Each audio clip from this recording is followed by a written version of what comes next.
请陈教授、周教授。北京当代经济学基金会经济学奖评奖委员会决定将2017年中国经济学奖授予应该有人背一下。邹志庄，美国普林斯顿大学名誉退休教授。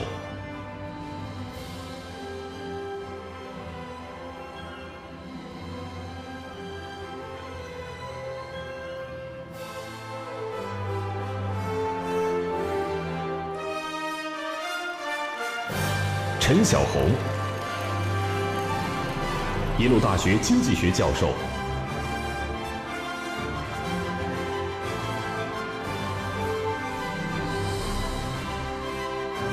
奖励他们在计量经济学领域做出的杰出贡献。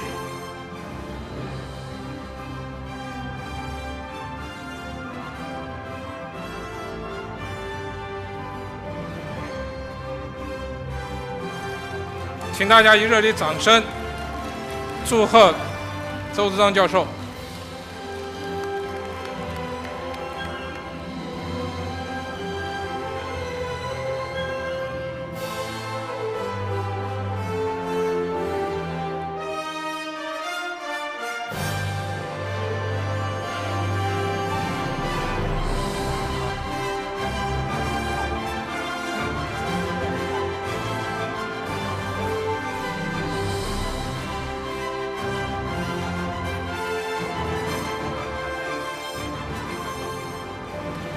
现在有请夏理事长为陈晓红教授颁奖，并合影留念。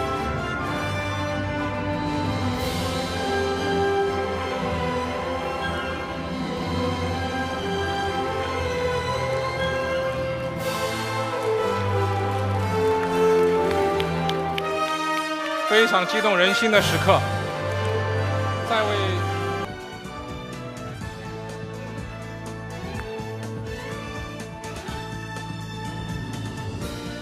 好，让我们在此以热烈掌声向他们表示祝贺。好，现在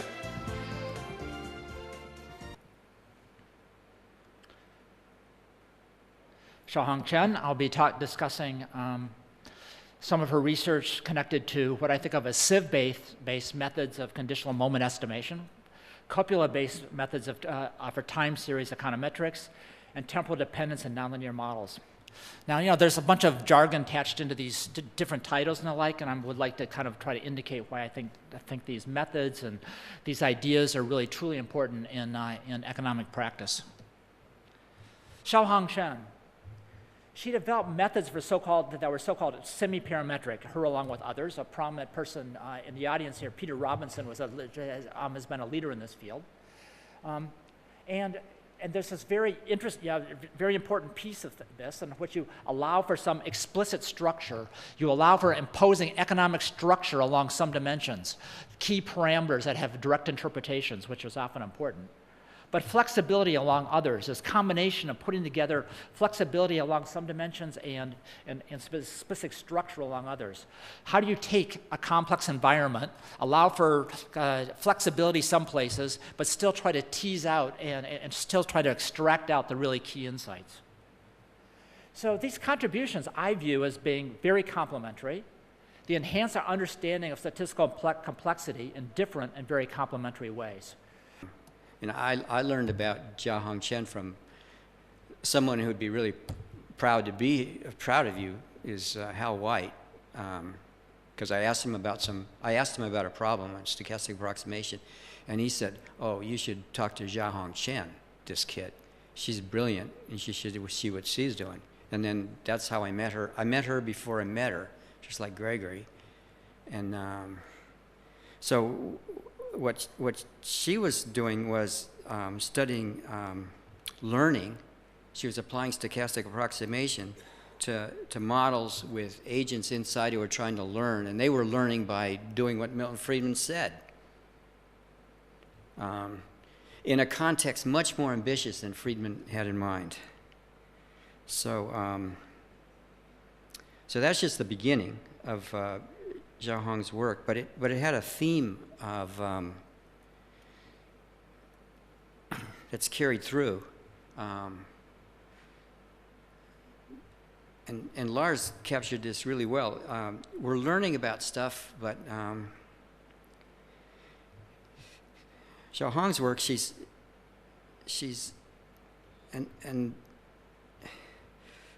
so a lot of the stuff that Gregory taught us how to do was learning about, and for good reasons, learning about models that were really tightly parameterized. And there were good reasons for that, which I'll come back to.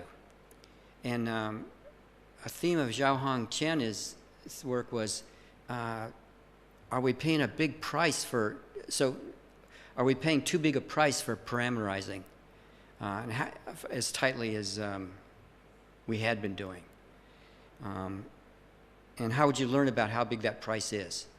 Because there's something that lurks behind this is you cannot be totally general. It's like, and go back to Feynman. You can't solve Feynman's problem unless you bring some prior information into it. You know, a good example about this is around 1900 or 1910, there's some guys in physics trying to build models of the electron. They're really the smartest guys around. They get nowhere because there's not enough theory about the electron to tell them what to look for. And that continues on to this day. But so one of the themes is the only thing that we can learn about, the statisticians or econometricians can learn about, is a model. It's a model that restricts the data. And fundamentally, it's going to be finite dimensional. Or something like finite dimensional. Xiaohong has taught me this, tried to teach it to me. You can't let, if you say, I'm going to let the data speak by themselves and not get in their way, they're going to tell you nothing. So the only thing you can learn about is a model. Message of Xiaohong's work is a model both enables learning and it sets us up for mistakes, the kind of mistakes Lars was talking about. It sets us up for approximation errors. So how do you do what do you do in the face of that? So I don't know. So Xiaohong's sent me off learning about information geometry, divergence measures and things like that. So in terms of characterizing the kinds of errors you can make and how you can reduce them in a clever way as more data come in. So I think, Lars mentioned this. I mean, Xiaohong's work tells us a lot about what we can get from big data and what we can't get. And it teaches us things about how to design strategies for acquisition of more data and where that'll help us and where it's not going to be. So, and then Lars mentioned this. There's ambitious applications to nonlinear data reduction techniques. Some work with Lars, and that has. She's done work on asset pricing, estimation of preferences, and technology parameters in environments where she's taught us what relaxing previous restrictions on parameters can bring some big insights. So I'll stop now. So there's a lot that unites the work of Gregory and Xiaohong. And I think it's the best that economics has to offer. It's a tight language in terms of stochastic processes, explicit models. There's no loose talk. Occasionally there's a conjecture. It's real science about matching models to data. It's teaching the objects that we can learn about. And just I'll make a remark about it shows the benefits of free trade. I hope for my country, because think how much I've learned from two people that weren't originally, born where I was born, and somehow I got to read their work And then I was lucky enough to meet them. So thanks a lot.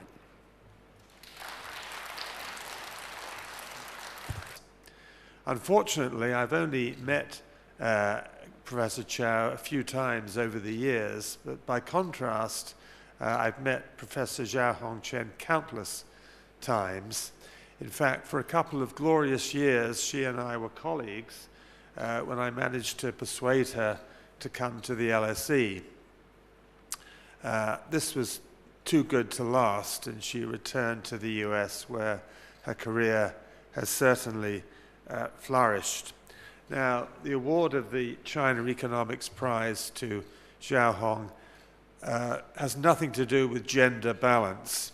Certainly, she's had to work all the harder in order to succeed in a male-dominated profession. I can think of nobody, male or female, who's more high-powered technically in econometrics than Xiaohong. And this is evidenced by her work on sieve estimation, copula, and other areas of non-parametric and semi-parametric econometrics. She's already a very prominent figure in econometrics, not only in terms of research, but in terms of her service to the profession. And I think my prediction that she'll become much more prominent has zero mean squared error. So finally, let me offer my congratulations to both these distinguished scholars for this prestigious award. This takes me now, it's a natural segue from Gregory's work in recruiting brilliant Chinese economists and brilliant Chinese students to study economics in the West, to one such example of a student that he recruited, namely Xiaohong Chen, who is a brilliant and highly productive scholar in mid-career. In the case of Gregory, there is a long life with many, many achievements. In the case of Xiaohong, there's a relatively short life. She's been out for maybe 20, 25 years. She's mid-career, but she also has a very impressive body of work. And in some ways, that body of work overlaps with Gregory's interest in economic dynamics. Like Gregory, she's worked on macro time series.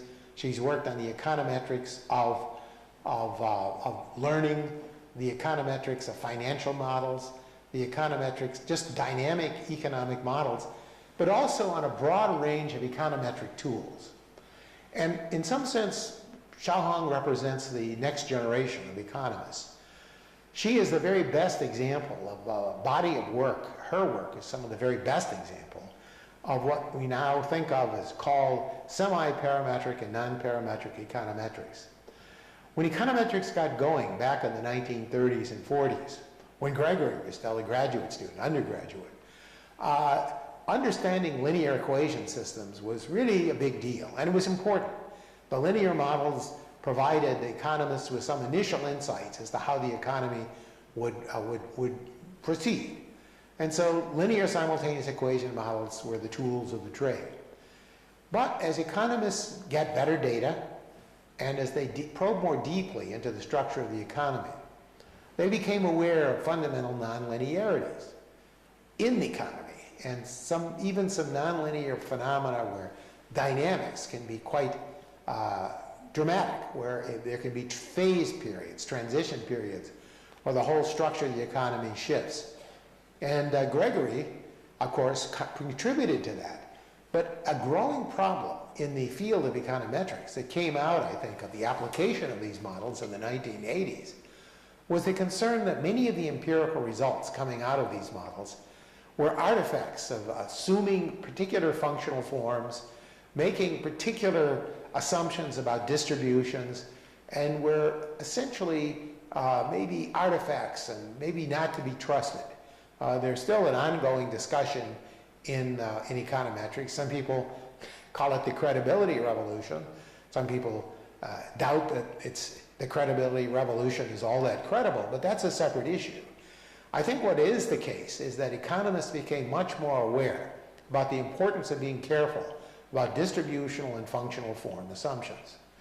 And so When Xiaohong was a graduate student, and then in her early years, she was deeply trained in the mathematical statistics that took economists to the next frontier, tools that allowed for understanding the structure of the economy, but doing it without imposing a lot of parametric or distributional structure, and therefore allowing much more flexible explorations of the economy.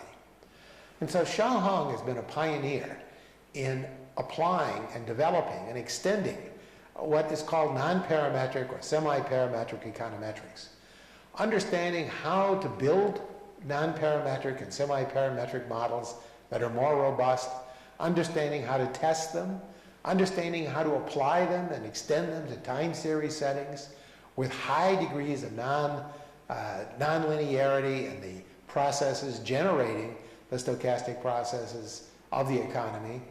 And so Xiaohong's work, which continues unabated to this moment, has led to a series of very influential papers that influence the discussion of the in econometrics today.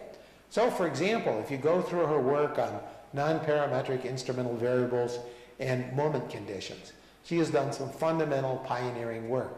Measurement error, which used to be the province only of linear models, has now, in the hands of Xiaohong and some of her co-authors, become a major subject for investigation in nonlinear settings.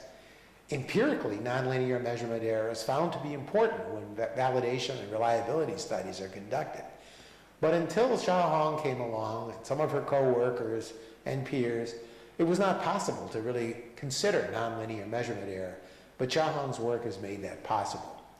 And so, in a series of studies, not only measurement error, but understanding the sensitivity of estimators, understanding how to pool data from different sources in models that are highly nonlinear and semi-parametric and non-parametric, studying models of finance, volatility, understanding how financial markets operate, looking at models of learning, which are essential to the macroeconomy. When Gregory was writing, models of adaptive expectations were still quite current. Gregory also worked on rational expectation models. But Xiaohong has gone a little further, taking those rational expectations models, challenging them at times, considering them in nonlinear settings, and extending the work in a variety of fields, not just in finance and macroeconomics, but also with application in microeconomics to the theory of the firm and to understanding consumer behavior. So some of her work, for example, in finance is equally relevant to understanding habit formation in macro finance models as it is in habit formation in micro models of addiction, for example, or micro models of the formation of character and of skills and of beliefs. So Xiaohong's work has kind of probed very deeply, but she's probed deeply, widely, and created a toolbox, a whole series of tools that economists, including this economist, use. I mean, both of your recipients have created tools that I've used and many other economists have used. But in particular, Xiaohong now is mid-career and developing a very exciting body of work in a number of fields. And in that sense, I think that maybe the prize that you're giving today might be given again in 20, 30 years when Xiaohong is a more senior scholar than she is now. She's still quite young, still quite productive, and still quite active. I hope that you'll consider maybe giving her a second prize, because I'm confident that in the next 20 or 30 years, we'll see a period of productivity that will equal or maybe even excel what Xiaohong has done. I'm honored to be asked to provide this congratulations for Xiaohong Chen for this award. I'm thrilled for her and I'm thrilled for the foundation that they've made this award. It's a wonderful thing and I'm grateful to offer my congratulations. I met Xiaohong in an interview before her first position as an economist. And at the time she was doing interesting work on learning, which is terrific, and over time her work has gotten better and better.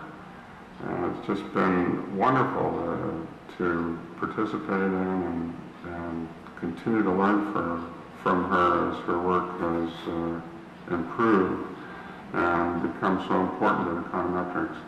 Her early work on learning was novel and important. She developed and showed how to estimate behavioral models of habit formation and persistence in finance, and made a wonderful contribution there. She's made interesting contributions to studying the dependence over time and the relationship among different dependent variables.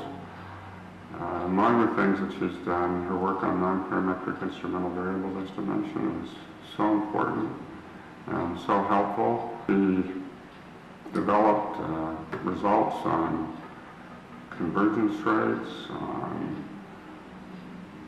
asymptotic distribution theory, and how to do inference for these models that has taken those results from the early identification and consistency results to just a wonderful new level, and really she's the world expert in the area of non-parametric instrumental variables. That is so important in economics because the ability it provides to estimate structural models. And she continues to do interesting work. A wonderful thread that runs through her work is the work on series estimation and on sieve estimation, which provides a wonderful way to estimate lots of different economic models, and she has really developed a theory in a wonderful way that has helped us make serious progress on a lot of difficult problems.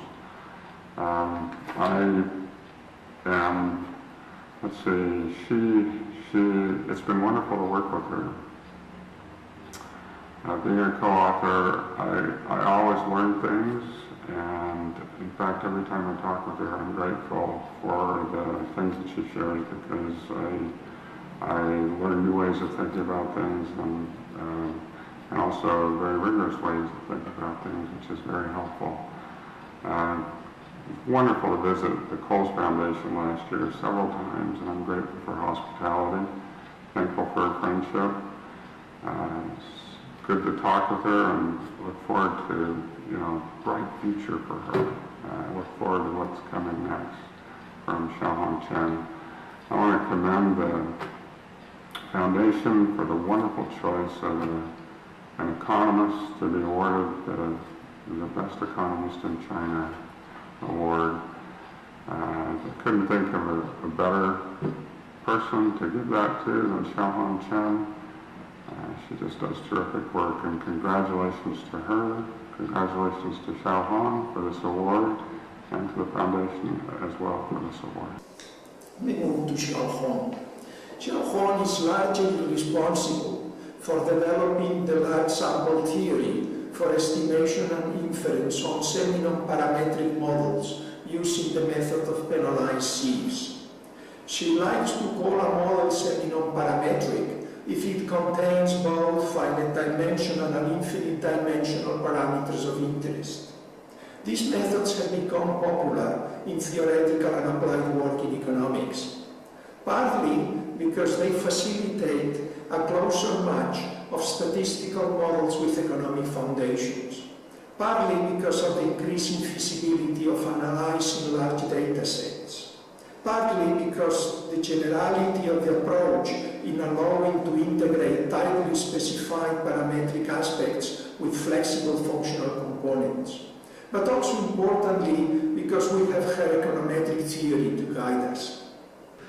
Xiaohong, what can I say? We've been friends and co-authors, and we've worked together now over some 20 years, and I've learned so much from you, and it's been a real pleasure to work with you. I should say that Xiaohong, you've really pushed the boundaries of econometrics forward in very important ways, exploring new semi-parametric estimators and nonlinear measurement error, and many aspects of modern econometrics, perhaps defining in a way where the frontier is of modern econometrics. So we're all grateful to you, and we know you're going to continue with this splendid work. So congratulations to both of you, to Gregory Chow and to Xiaohong Chen, both influential and so important to me, actually, in different ways over my early and my recent career. So congratulations to you both, and enjoy the prize.